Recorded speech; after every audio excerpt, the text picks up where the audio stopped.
Hello friends, हम लोग पिछले वीडियो में हिंदी व्याकरण का शब्द शक्ति पढ़े थे और उसकी परिभाषा जाने थे और उसके 3 प्रकार होते हैं, जिसमें से अभिधा शब्द शक्ति, लक्षणा शब्द शक्ति और व्यंजना शब्द शक्ति, जिसमें से हम लोग उसकी परिभाषा और अभिधा शब्द शक्ति को पढ़े थे।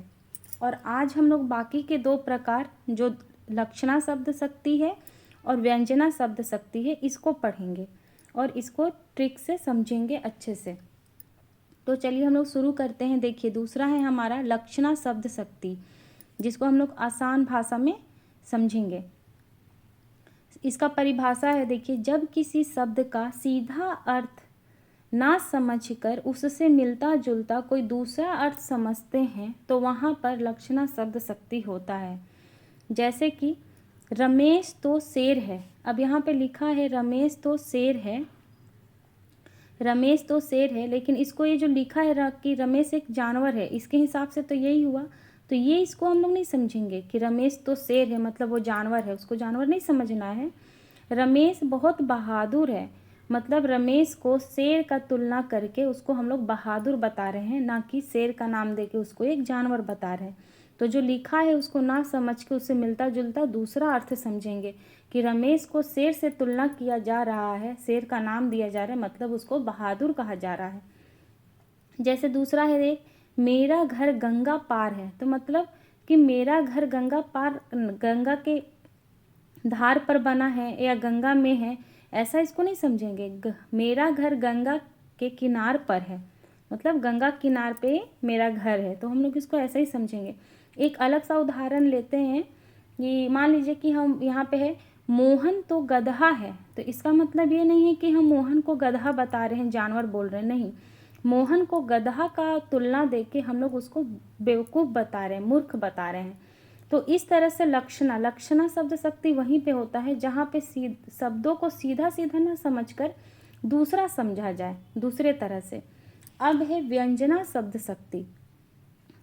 इसका परिभाषा है, जब बात सुनने वाला श्रोता या पढ़ने वाला पाठक परिस्थिति, समय या वक्ता के हिसाब से किसी वाक्य का अपना अलग ही मतलब निकाल ले, इसे ही व्यंग्य या ध्वनि कहते हैं, मतलब व्यंजना शब्द शक्ति कहते हैं।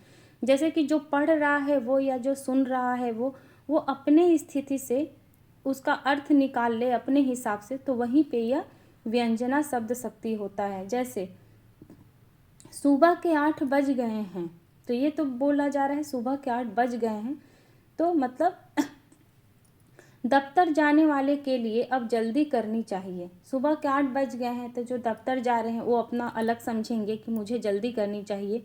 जो स्कूल जा रहे हैं तो स्कूल के बच्चे समझेंगे कि हाँ मतलब लेट हो रहा है, जल्दी करनी चाहिए। अंधेरा हो गया, अंधेरा हो गया मतलब ये भी इंसान अपने अपने अनुसार समझेंगे। जैसे कि पशुपालक के लिए जानवरों को अंदर बांध देना चाहिए, अंधेरा हो गया, तो जो जैसा है जिस परिस्थिति में वो वैसा समझेगा। कोई बाहर है तो सोचेगा कि अंधेरा हो गया, अब घर जाना चाहिए। पशु लोग जो बाहर है वो सोचेंगे कि अब जानवरों को अंदर बांध देना चाहिए। या बदमाश लोग जो हैं, चोर डाकू लोग, वो सोचेंगे कि चोरी करने का यह सही समय है। तो जो जैसा है वो वैसा उसका अर्थ समझेगा। तो व्यंजना वही है कि जो अपने हिसाब से कहीं पे भी कुछ लिखा हुआ है या सुन रहा है तो वह अपने हिसाब से उसका अर्थ निकाले, तो वहीं पे व्यंजना शब्द शक्ति होता है। तो आज के लिए ये कंप्लीट हो गया हमारा शब्द शक्ति। आधा दूसरी पिछले वीडियो में है और आज ये पूरा खत्म हो गया शब्द शक्ति और उसके 3 प्रकार। थैंक यू दोस्तों।